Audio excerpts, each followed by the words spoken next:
Ya, baik. Assalamualaikum warahmatullahi wabarakatuh. Semangat pagi, ketemu kembali dengan saya, Ruslan Ramli, pada mata kuliah Art dan Cultural Reporting. Ini adalah pertemuan kelima dengan topik sistematika penulisan feature.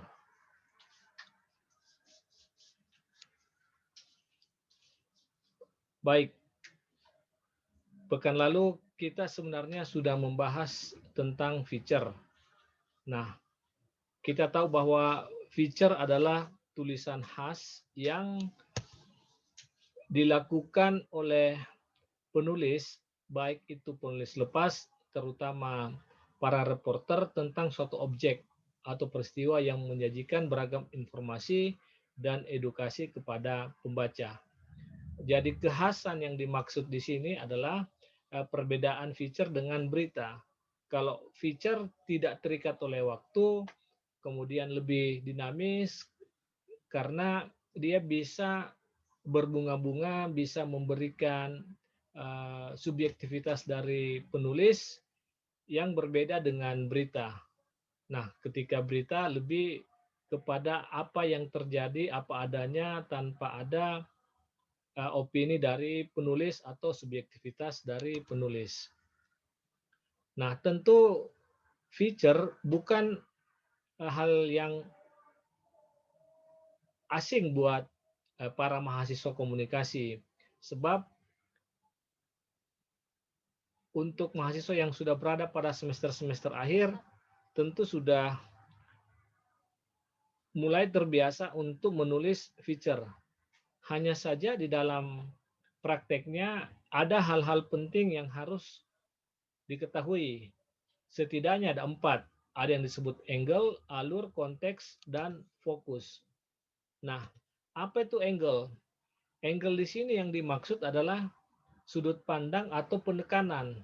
Jadi ketika kita meliput feature, ada banyak hal penting di dalam liputan itu, tetapi ada satu yang paling kita utamakan. Inilah yang kita sebut dengan angle. Inilah penekanan yang diberikan oleh penulis terhadap reportase yang dilakukan. Tentu angle itu bagi pemula masih sulit, masih akan bingung mana nih yang akan ditonjolkan, mana yang akan diutamakan. Tetapi bagi penulis-penulis yang sudah senior, yang sudah bertahun-tahun jadi reporter, tentu angle ini adalah hal yang biasa. Yang kedua adalah alur. Membuat tulisan tidak mengalir begitu saja, tetapi ada proses yang harus diketahui oleh penulis bahwa tulisan itu ada intronya dan ada endingnya. Nah, alur itu yang harus kita mainkan. Gimana pembukanya, bagaimana isinya, dan mau endingnya seperti apa. Kemudian yang ketiga adalah konteks. Ketika kita berbicara soal feature, maka konteks ini penting. Misalnya kita berada pada sebuah liputan, katakanlah di negara negara baru yang kita masih asing, kita masih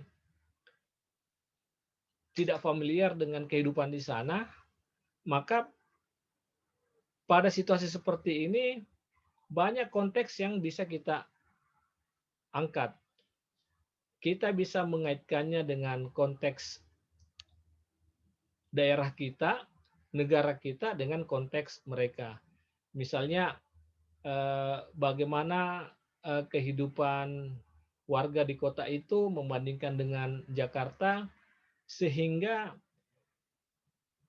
ada pelajaran yang bisa kepetik, yang bisa kita petik. Misalnya budaya antri, bagaimana penghormatan kepada perempuan, bagaimana penghormatan kepada kalangan difabel, kepada kalangan orang tua.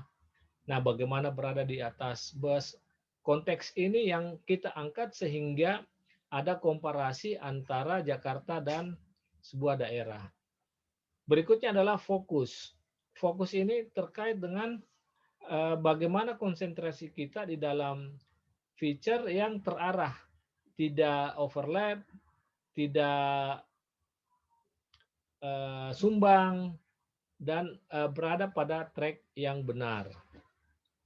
Berikutnya adalah struktur, bahwa struktur ini penting buat semua karena ada beberapa komponen yang ada di dalamnya. Soal siapa, kapan, di mana, mengapa, dan bagaimana. Ini adalah rukun yang sama kita sudah hafal 5W1H. Nah, di luar itu tentu kita ingin memberikan informasi-informasi lain yang penting. Jadi tidak berhenti pada 5W1H itu, tetapi apalagi nih yang penting. Nah, kemudian ada yang disebut dengan informasi tambahan, informasi yang ikut mendukung atau informasi yang mensupport tulisan kita. Jadi dari sisi struktur, bisa kita menggunakan pola piramida terbalik. Kita menempatkan mana yang paling penting, mana yang cukup penting, mana yang lumayan penting, mana yang pendukung, mana yang tidak penting. Nah, kita tinggal menyesuaikan. Kalau dia di media, ada yang disebut dengan kolom. Ini di surat kabar, berapa kolom yang kita diberikan. Kalau di TV, inilah yang disebut durasi. Berapa detik atau berapa menit kita diberikan. Sehingga ketika diperlukan oleh redaksi, kita bisa menyesuaikan sampai di mana dibaca, sampai di mana dimuat. Nah, berikutnya adalah teknis ya, terkait dengan judul. Bahwa judul itu poin pertama yang dilihat oleh audiens, oleh pembaca, ketika ingin memulai sebuah bacaan. Judul ini mesti memikat perhatian. Kemudian pilih kata memikat yang mengandung emosi. Jangan samar atau ambigu. Kemudian jangan terlalu panjang. Nah, pilihlah kata yang memang menyentuh perasaan. Jangan yang normatif. Ketika normatif itu pasti akan di-skip. Panjangnya juga jangan sampai dua deret, dua baris. Karena judul itu bukan kalimat.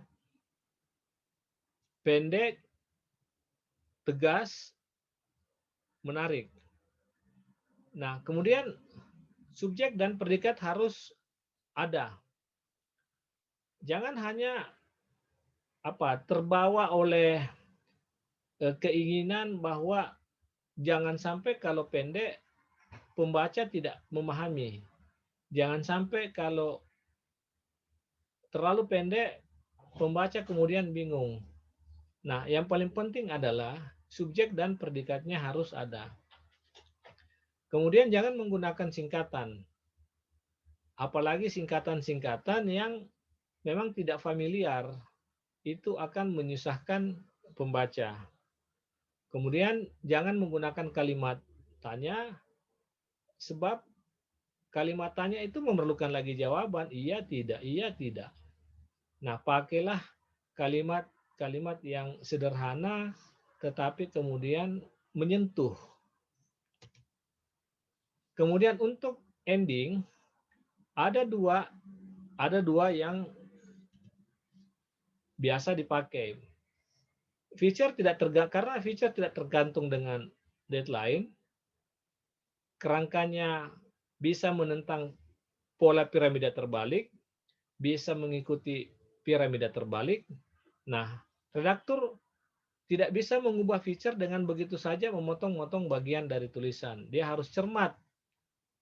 Karena endingnya itu bersentuhan dengan paragraf-paragraf yang lain. Jangan sampai redaktur seenak-enaknya memotong, padahal yang dipotong itu punya keterkaitan dengan ending.